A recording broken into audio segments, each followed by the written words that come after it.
After the version 2.4 live stream of Wuthering Waves has been concluded a couple days ago with all the information including the new area called Septimon, Cartesia Showcase, Lupa Showcase, 2 main story quests that will be added separately, first on June 12th and the other one will be on July 3rd, and also some game modes that were added in the game. Some are permanent and some are limited, and also some additional quality of life features that could actually improve the newer player experience and also a bit of immersion to those who are into those kinds of stuff. And not only that, at the end of version 2.4 livestream, they decided to drop the big 6 that will be coming in the future updates of the game, including Augusta, Qiuyuan, Chisa, Galbrena, Frolova, and lastly, a male character named Qiuyuan. And the fans lit up social media with hearts and excitement. On the surface, it looked like a win, and not to mention, a long requested male character has finally teased. But if you look a little closer, things start to feel hollow. Many of the same people who cheered didn't follow through. Some shrugged them off, others said, not my type, the design is bland, or I'll wait for someone more meta. There's this weird disconnection. Fans say they want more male characters, but when it's time to support one, they hesitate. This isn't unique to Wuthering Waves. In most gacha games, female characters tend to outsell male ones. The market speaks louder than the noise online and vice versa, which creates a strange echo chamber where you can't tell if people are being genuine, baiting, or just hopping on whatever opinion gets the most attention. So there's been this ongoing discussion in this specific community about which characters get more love online. Literally.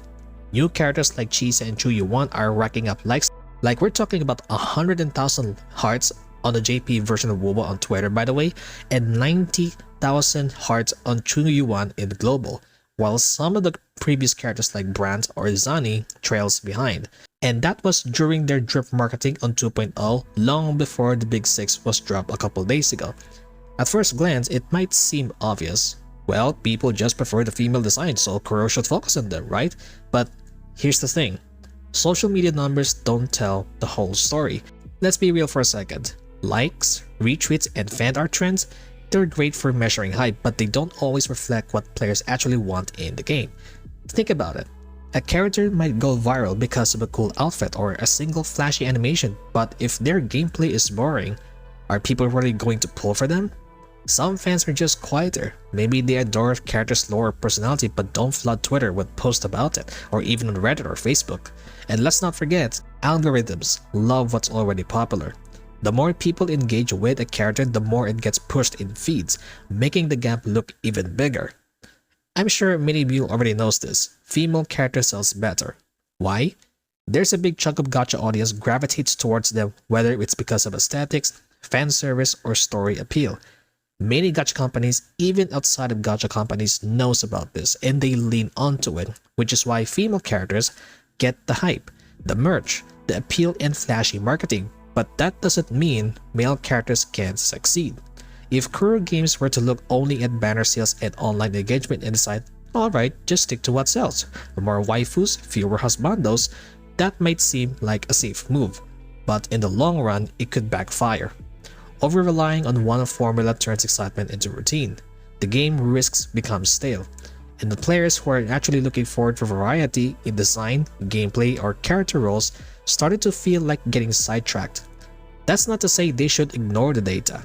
If the character blows up online, it's worth asking why. Is it the design? The VA? The meme potential? That's valuable insight, not for chasing trends but for improving all characters. For example, Zhongli from Genshin Impact and Qiuyuan from Honkai Star Rail. They didn't make popular male characters by checking boxes. They became fan favorites because they were crafted with care. Strong backstories, solid kits even though they got power crept by new units, incredible voice acting, and presence in the narrative. People didn't just pull them because they were male. They pulled them because they mattered. So when some players claim Qiuyuan's reveal was just bait to silence those demanding more male reps, well, that only works if the community lets it. If fans want more characters like him, it's not enough to shout louder. You have to show up. Support matters. Sales talk louder than hashtags, only if you're financially stable, and that choice is optional.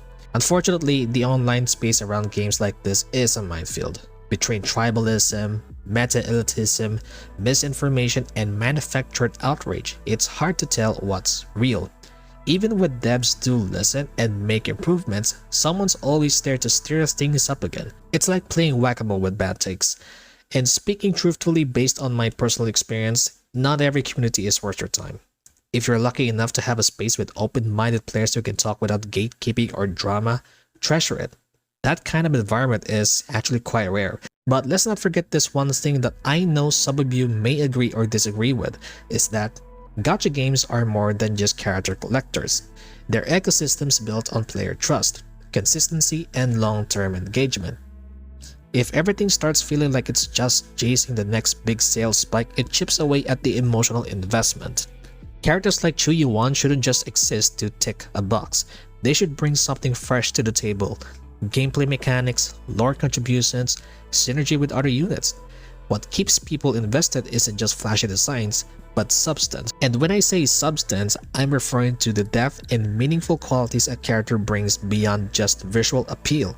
This includes things like unique playstyles, I mentioned this earlier, fun combos or synergy with other characters that make them fun or strategic to use, how versatile or valuable they are in gameplay, especially in tough content or co-op modes, their role in the story, how fleshed out they are, their personality and how they grow, how much they resonate with players, either through story, voice acting, or presentation. In contrast, a character without substance might just look good on the surface, but feel hollow when you actually use them. And let's be real, not every player is looking for a waifu or husband though. Some just want strong team compositions, fluid rotations, and characters that feel satisfying to play. It's kind of frustrating when the side discourse overshadows gameplay quality. A character like Qiuyuan could have been a moment to bridge that divide, appealing to both sides if handled properly. And here's the thing though, every gacha game walks a tightrope between business and creativity. Developers are under pressure to perform, to meet quotas, satisfy investors, and react to analytics. But the moment they lose sight of their players as individuals with diverse tastes and expectations, they risk turning vibrant games into formulaic checklists.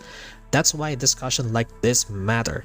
Not to shame preferences, but to spotlight patterns, to say, hey, maybe we're stuck in a loop, and ask, what can we do better?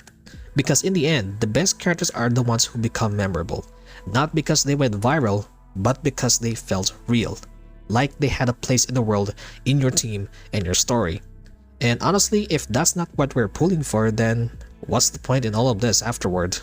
Anyways, thanks for sticking around and hearing my take on Qiuyuan's situation and other stuff that I mentioned in this video. These conversations can get quite messy, but they matter. As always, take what resonates with you and leave the noise behind. If you found this video insightful, consider liking, subscribing, or sharing your thoughts in the comment section below. I'd love to hear your perspectives, whether you're hyped for Qiuyuan or just watching from the sidelines. Until next time, take care, enjoy the game your way, and don't let the discourse drag you down. Peace.